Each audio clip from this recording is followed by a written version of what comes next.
বাংলাদেশের আন্তর্জাতিক বিমানবন্দর ঢাকার কার্গো ভিলেজের আমদানি এবং রপ্তানি দুটি টার্মিনালই ক্ষতিগ্রস্ত হয়েছে অগ্নিকাণ্ডে। তার মধ্যে সবচাইতে বেশি ক্ষতিগ্রস্ত হয়েছে আমদানিটি। এই পুরা টার্মিনালটি আগুনে পুড়ে ভস্মীভূত হয়ে গেছে। শত শত কোটি টাকার ক্ষতি হয়েছে। ব্যবসায়ীরা পথে বসছে। বাংলাদেশের অর্থনীতিতে বড় একটি বিপর্যয় নেমে আসবে এটি। এবং পরপর বাংলাদেশের তিনটি ব্যবসায়িক কেন্দ্রে যে অগ্নিকাণ্ডটি ঘটেছে, এটি আসলে নিহাত দুর্ঘটনা নাকি এটি একটি সন্ত্রাসী কার্যকলাপ, এটিকে একটু সমীকরণ করা দরকার। তার আগে আমরা দেখতে চাই যে এই কার্গো টার্মিনালটি, আমদানির টার্মিনালটি অগ্নিকাণ্ডে যে ভয়াবহ ক্ষতি হয়েছে, এই ক্ষতিটি কখন হলো। বাংলাদেশকে দেওয়া কার্গো সুবিধা ভারত বন্ধ করে দেওয়ার পর 6 মাস ধরে নিজের পায়ে দাঁড়াতে চেষ্টা করেছে বাংলাদেশ।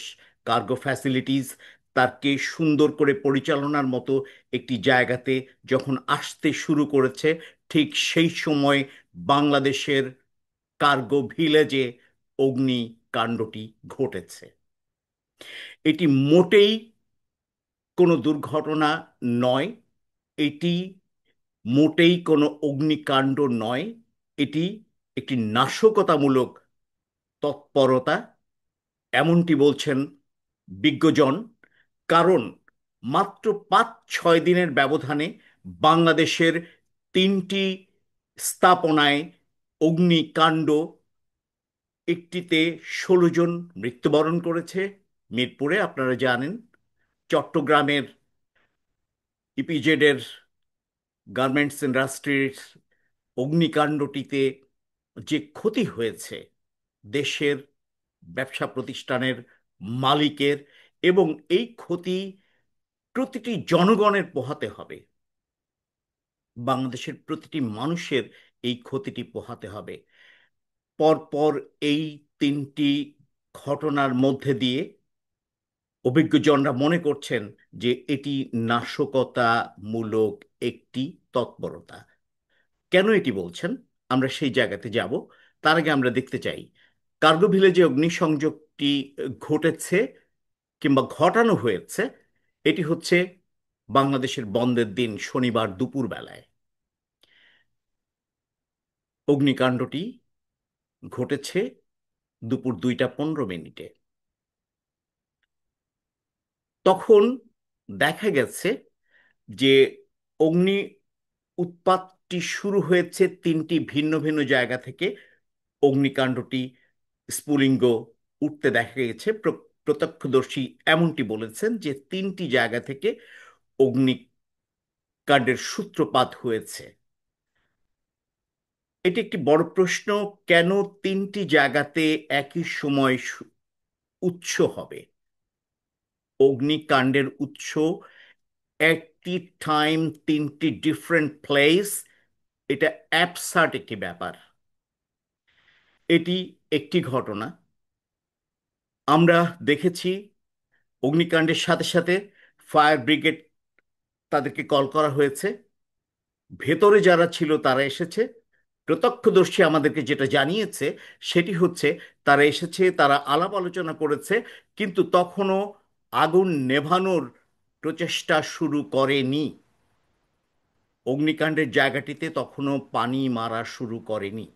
এদিক থেকে বাইরে থেকে আরও ফায়ার ব্রিগেডের যে গাড়িগুলি আসতেছিল, তারা গেট 1 এবং গেট 2 এটি বন্ধ করে দেওয়া হয়েছে। কেন তারা গেট খুলছে না, বলছে অনুমতি নেই, পারমিশন নিতে হবে।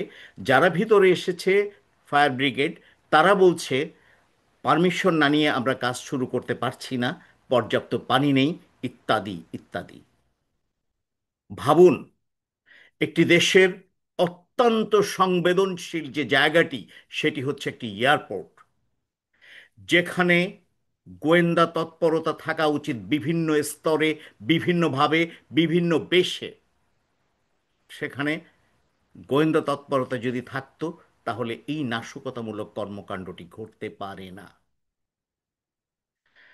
আমরা আরেকটি জায়গায় দেখেছি, সেটি হচ্ছে যারা এসেছেন অগ্নি নির্বাপন ব্যবস্থা পরিচালনা করার জন্য, ওনারা এসে কালক্ষেপণ করেছেন, পানি মারতে দেরি করেছেন।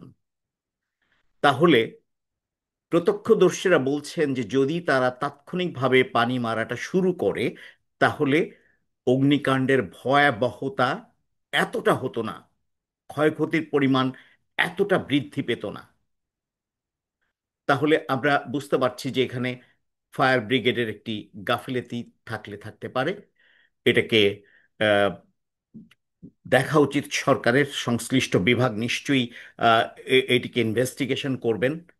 গোয়েন্দা তৎপরতা কেন ছিল না এটি দেখবেন।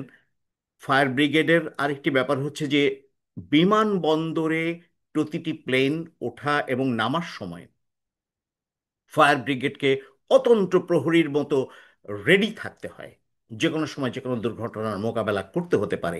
সেই জায়গাটিতে মাত্র সামান্য একটু দূরে কার্গো ভিলেজ, সেখানে তারা এই তৎপরতা দেখাতে ব্যর্থ হয়েছে। এটা কি ইচ্ছাকৃত, নাকি অন্য কোনো বিষয় জড়িত? এটির উত্তর খুঁজতে গেলে আমাদেরকে অপেক্ষা করতে হবে।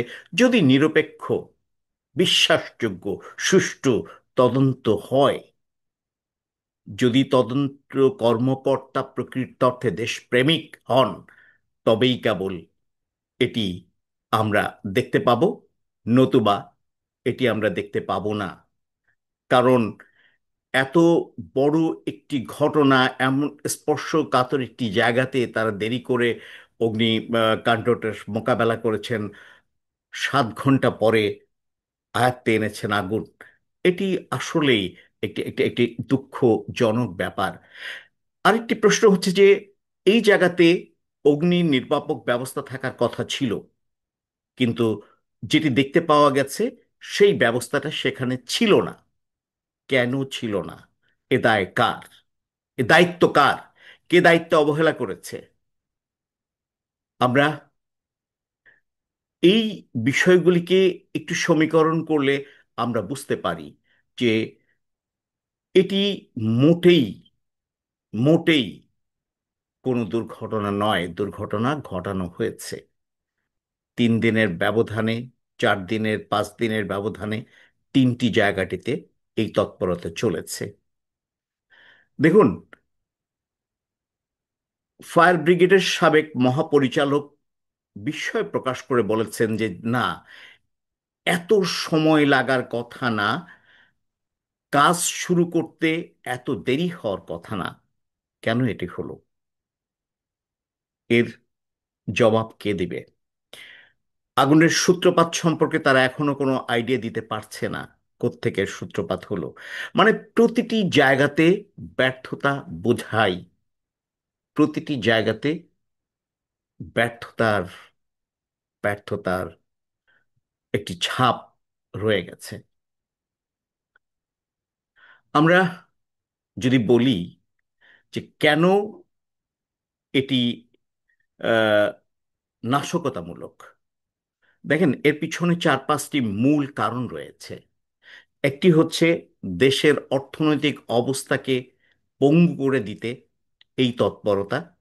তাহলে দেশের মানুষ দুর্ভোগ পোহাবে, দ্রব্যমূল্যের ঊর্ধ্বগতি হবে, ক্রয় ক্ষমতার বাইরে চলে যাবে, তারা সংগ্রাম করবে, আন্দোলন করবে, রাস্তায় নামবে, সরকার পতন ঘটাবে, এবং এরপরে যে সরকার ক্ষমতায় আসুক তিনি ক্ষমতায় থাকতে পারবেন না। এটি হচ্ছে দীর্ঘমেয়াদী একটি অর্থনৈতিক একটি চাপের পরিকল্পনার ফসল। আরেকটি বিষয় থাকতে পারে, দেশ জুড়ে নাশকতায় দেশের সরকার ব্যর্থ, এটি প্রমাণ করা যাবে খুব সহসায়। আসন্ন নির্বাচনটি, এই নির্বাচনটি ক্ষতিগ্রস্ত হবে, বাধাগ্রস্ত হবে, হতেও পারে, নাও হতে পারে। আভ্যন্তরীণ কোন্দল বৃদ্ধি পাবে, এবং সর্বোপরি আরো দুটি গুরুত্বপূর্ণ বিষয়, সেটি হচ্ছে চলমান বিচার প্রক্রিয়া ব্যাহত হতে পারে। জাস্টিস ডিলেইড, জাস্টিস ডিনায়েড, এমনটি হতে পারে। মানুষের দৃষ্টিটাকে ওই জায়গা থেকে ফেরানোর একটি ষড়যন্ত্র, একটি চক্রান্ত হতে পারে। এই সরকারকে ফেলে দেওয়ার একটি চক্রান্ত হতে পারে। এই ঘটনার মধ্যে দিয়ে আন্তর্জাতিক বিমানবন্দর পরিচালনার দায়িত্ব কোনো বিদেশিদের হাতে যেতে পারে। অনেকগুলি বিষয় এটার সাথে জড়িত রয়েছে, এমনটি ভাববার যথেষ্ট যুক্তিসঙ্গত কারণ রয়েছে। এবং এই ঘটনার কোনো না কোনো একটি পাওয়া যাবে যদি সুষ্ঠু তদন্ত হয়। আমরা দেখেছি আজকে আরেকটি বিষয় আমাদের সামনে এসেছে, অত্যন্ত গুরুত্বপূর্ণ। এবং সেই বিষয়টি যদি আমরা একটু খেয়াল করি তাহলে দেখব এটিকে, এই অগ্নিকাণ্ডটিকে দেশব্যাপী নাশকতার অংশ বলে প্রাথমিকভাবে প্রমাণ মিলেছে, এমনটি বলছেন নিরাপত্তা সংশ্লিষ্ট সংস্থাগুলি। তারা এটা বলছেন যে এটা সুপরিকল্পিত এবং এই ঘটনার সাথে সংশ্লিষ্ট আমদানি সংশ্লিষ্ট দুটি প্রতিষ্ঠানের যোগসাজশের বিষয়টি চিহ্নিত করেছে এই নিরাপত্তা সংশ্লিষ্ট সংস্থাটি। তারা বলছে যে দুটি প্রতিষ্ঠান চিহ্নিত করা হয়েছে, যাদের যোগসাজশে এই অগ্নিকাণ্ডটি ঘটেছে বা ঘটানো হয়েছে, এর পিছনে নেপথ্যে আরও লোক রয়েছে। সেটি ভারতের হতে পারে, সেটি আভ্যন্তরীণ কেউ জড়িত হতে পারে, এটার সাথে পতিত স্বৈরাচার সরকারের কোনো সংযোগ থাকতে পারে, এমনটি বলছেন এই নিরাপত্তা সংশ্লিষ্ট সংস্থাগুলি। এবং তারা বলছেন যে দুটি প্রতিষ্ঠানের যোগসাজশ রয়েছে তাদেরকে চিহ্নিত করা গেছে, তারা যাতে দেশ ত্যাগ করতে না পারে তাদের উপরে নজরদারি বৃদ্ধি করা হয়েছে এবং তাদের পিছনে গোয়েন্দা তৎপরতা চলছে। এই রিপোর্টটি আমরা পেয়েছি আমার দেশ থেকে প্রকাশিত, সর্বশেষ যে সংবাদটি এসেছে আমার দেশে এটি বলা হয়েছে। সুপ্রিয় দর্শক মণ্ডলী, আমরা অপেক্ষায় রইলাম। আমাদেরকে সচেতন থাকতে হবে। আরও বেশ কিছু জায়গায় এই সন্ত্রাসী কর্মকাণ্ডটি, নাশকতামূলক তৎপরতাটি চলতে পারে। তার মধ্যে আমরা যে খবরগুলি জানতে পেরেছি, সরকারের বড় বড় স্থাপনা, মেট্রো রেল, আরও যে জায়গাগুলি অর্থনৈতিক জোনে এগুলা ঘটতে পারে, সেই জায়গাগুলিতে আপনারা সবাই সচেতন থাকবেন, সুরক্ষিত থাকবেন, সাবধান থাকবেন, এমনটি প্রত্যাশা করে শেষ করছি আজকের মতে। আমাদের সাথে সংযুক্ত থাকার জন্য আপনাদের ধন্যবাদ।